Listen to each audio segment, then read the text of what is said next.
What is going on YouTube, and welcome back to the channel. So yes, it's been about a month since the last video. I do apologise, it's just been really hectic with work and everything else. So finally got a free afternoon here.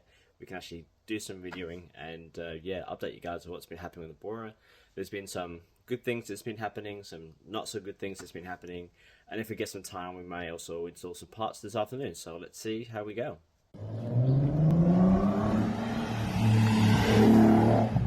I guess the biggest update so far is the fact that we got registration on the Bora. So I went into Motor Rage and filled out some paperwork, and yeah, it turns out we can just get walk-in rego on this thing. So we've got the XX premium plates that were originally on the touareg, but with the touareg for sale, I got the plates exchanged and the premiums are now on the Bora. So with that, the R32 is now in the garage, nice and safe. It is absolutely filthy, haven't had time to clean it just yet, but yeah, the last 2 weeks I've been daily driving this beast and it has been an absolute delight. So yeah, it happened though pretty quickly. So on Friday the Bora got registration, the missus went in there and she filled in the paperwork, walk-in rego, like so easy. Such an easy process rather than getting this whole thing ID inspected and all the other bullshit with Regency. So that was done, and then on the weekend someone came over to look at the touareg. They were meant to buy the touareg on the weekend, but they're still waiting for them to come out and pay me or whatever they want to do with it. Whether they still want it, I'm not really sure. But it left me with the Bora having registration, but then I had the cap missing still. So I had to find a way to fix it. And luckily for me, I met Jeff a couple of weeks ago, and so he's from Heffe's Chopshop on YouTube. I'll put a link in my description anyway for his channel. But he managed to help me weld up the exhaust. So a bit of pipe work on the downpipe, a bit of manipulating, a bit of ingenuity, but we managed to make it work. So now the exhaust is complete. So shout out to him. He didn't have to do it, but he offered, and I kind of twisted his arm and persuaded him. And yeah, so when he's working on his project with the V5 Mark 1, I'll be lending a hand whenever he needs to try and repay the favour. So shout out to him, absolute legend, and yeah, was just happy to help out a local guy. So it was awesome. So that is one good thing for the exhaust. Unfortunately, the hangers weren't exactly the best. I'm not sure whether they were the wrong hangers, but they were the old hangers from the old exhaust system, and it just kept smashing on the underbody of the car, of the axle. I took off the rear hanger, so behind the muffler next to the beam, and it kind of reduced the sound of the banging of the underbody for the exhaust. But now the let me show you. Exhaust is like hanging on the piss. If I can get it without the sun. There you go. So it's, my LCD is killing me even more than it was before. So that I need to figure out what the issues with that is, because yeah, obviously it just looks stupid the way it is now. Before it was tucked up right against here, but now it's like not touching the rear valance, but it's yeah, it's on the piss. So that needs to be fixed. So if anyone knows how to fix that, if anyone knows what other hangers I can use to rectify that, just yeah, leave a comment down below or send me a PM on Instagram, because I'd love to find out, because I want to get the exhaust kind of buttoned up nicely. I even undid the clamps and kind of manipulated the piping around, but yeah, nothing kind of works. So yeah, good thing is we got rego. Good thing is the exhaust is kind of one piece. Bad news is that the mounts or the hangers aren't exactly the best, but we all get there. We'll get it fixed. What else? Let me see what else we can find wrong with the car. Another thing that happened as well, the power steering pump. Mine was screeching really bad when I was turning the steering wheel, and the bearing on this was really tight. It wasn't exactly loose. Went down to pull it, and apparently the 1.6 Golfs and Boras had the same power steering pump. So I grabbed that from that, swapped it over. It rectified the problem a little bit, but it's still squeaking, so I've ordered a new belt for it too. So yeah, like I think it cost me like $70 for this, for a second-hand one, and yeah, much better than it was before, but screeches. So I don't know. Hopefully the belt fixes it. I'm not quite sure, but yeah, that was another thing I had to kind of fix, because daily driving that and just screeching every time I was turning the steering wheel was not ideal. Everyone was just staring at me, so yeah, I had to get that fixed ASAP. What else?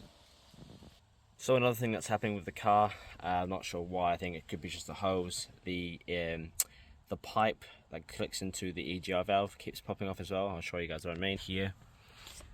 Keeps popping out of there and just covering everything with oil. Could be one of the main reasons why there's oil everywhere to begin with. But yeah, keep popping in there. I think it's kind of broken there. I think that's the issue. So it's not holding it in place with the clip. So I've got to keep popping that in every time I drive it, which is quite annoying. Other than that, it's been really good. Nothing else has kind of been giving me issues. I need to get another battery because the R32's battery, obviously, battery tray is a lot bigger for a bigger battery. But other than that, it's yeah, it's been really great driving this thing. I've been loving it so far. Managed to put the dash back together again as well. That was just killing my OCD, so I put all that back together again.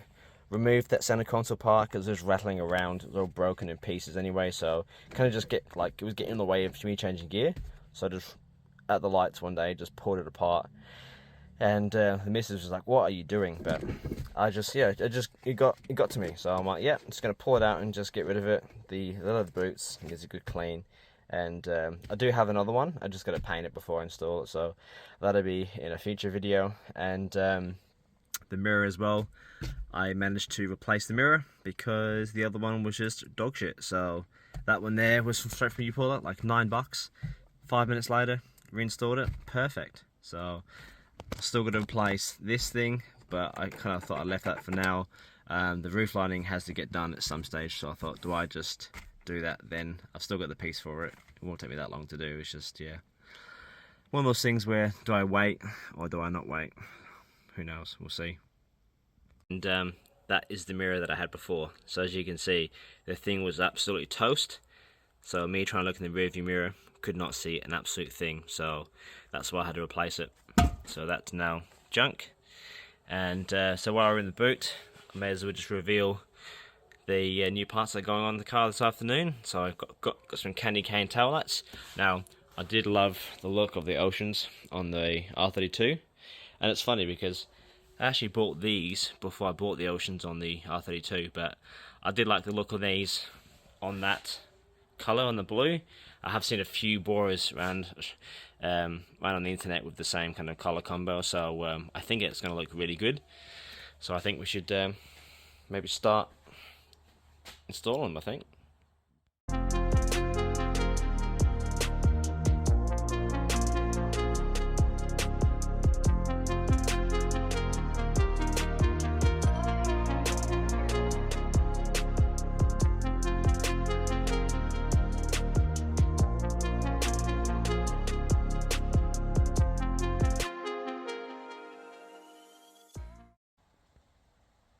Yeah, I don't mind them. I think they go well. The blue, the red, and the clears really go well together. They don't fit amazing because they are replicas. They're not proper OEM candy cane taillights. But for like $100, I think I paid for them. You can't go wrong. They look really good. I'm liking it. Like, I don't mind the stock tails at all. I'm not saying I don't like them at all. But yeah, these look different. I've seen them on other Boras on Instagram, and they just looked amazing. So, yeah, I said the fitment isn't great. You can see the gaps aren't the best, being replicas. And on the backs, their bulb holders, they're a bit loose. But no, I'm thinking this is definitely a win. So let's chuck on the driver's side, and let's get a complete shot of them installed. And my apologies for the sun glare. That is absolutely ridiculous today.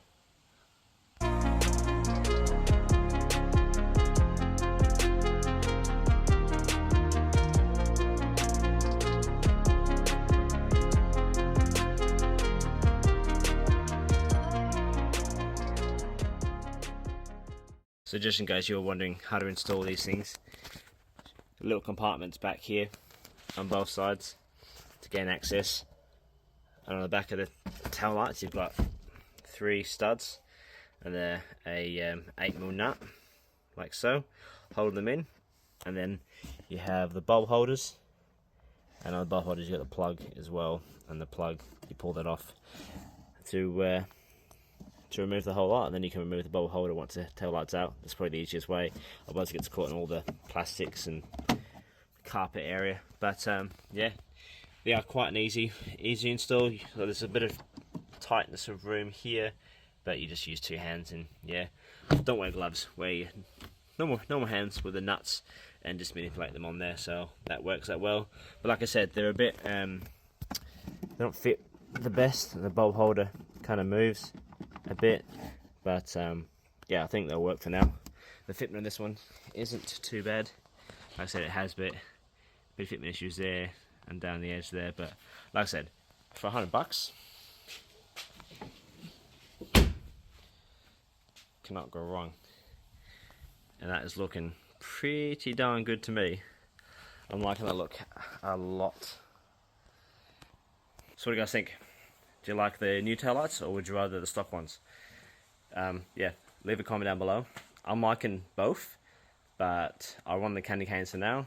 If I find something different to change it up, then I will. But kind of going from the same what the R32 had, the candy cane with the oceans to the candy canes, pretty similar. You know, blue, red, white. I like it. So, well, there you have it, guys. That is the update for the Bora. It's been my daily for the last 2 weeks now, and I'm absolutely loving it. So happy that this day has come, that the fact that I've actually got it back on the road after 2 years sitting in the garage. To think that this car was just destined for the junkyard and just torn apart is absolutely mind-boggling. Yeah, I'm just so glad that I was the one to be able to save it, fix it, even get in contact with the previous owner, let him know that I've saved it. He's stoked. He's over the moon that I've got the car back on the road, and he's actually itching for me to bring it back up to Stansbury, or Edithburgh, sorry, now, that's where he lives. Yeah, he wants to see it in person again, so he's an elderly bloke, and he had this car since it's new, 20 years he had it, and I think he was very disappointed the fact that he had to wreck it, or dispose of it to U-Pull it, because he didn't want to spend any more money. Well, I think his missus was the one that didn't want to spend any more money on it, because it just become a bit of a rabbit hole situation, just throwing money in it left, right and centre. But hey, it's given me the opportunity to have a rare UK import diesel Bora 6-speed manual. Like, there's just so many positives with this car, which is great. And yeah, I'm just going to keep putting bits and pieces on it to make it more of my own. There's a lot more things to come in the pipeline, especially the front end. The next video will be a lot of parts I've just purchased in the recent weeks to go on the front end to make it a bit more appealing for me, a bit more modified, and yeah, just overall just a good look for the car. So definitely stay tuned for that. I want to say thank you to everyone who's chimed in so far, who's subscribed, who's liked, who's commented. I've just hit 500 subscribers, which is amazing. Shout outs to Jeff for fixing up the exhaust as well for the car. Like I said, he didn't have to, but he managed to make time for me, and I really appreciate it, man. Like, it's just, yeah, it's a rare time that you meet genuine people like that in the car scene, and yeah, definitely gonna be helping him out with his future projects as well to repay the favour. So thanks, man, appreciate it, and yeah, I'll be catching with you guys soon as well. But in saying that, guys, thank you very much for the love and support. If you're liking the content, be sure to give me a thumbs up. If you haven't already subscribed, chuck on subscribe, it's free. Leave a comment as well, and I'll catch you guys on the next one.